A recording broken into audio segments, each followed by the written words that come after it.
ఇక చెన్నై నుంచి బెంగుళూరుకి 6 గంటలు కాకుండా గంటన్నరలోనే వెళ్ళిపోవచ్చు.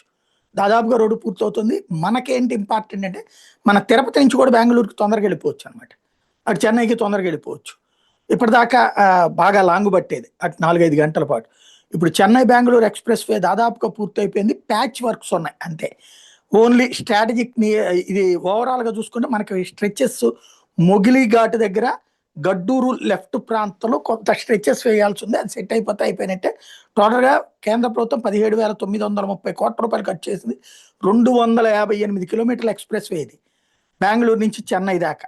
6 గంటల జర్నీ గంటన్నరే పడతది.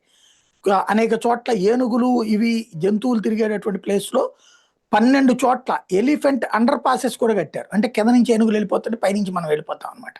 అంత చక్కగా కట్టుకొచ్చినటువంటిది.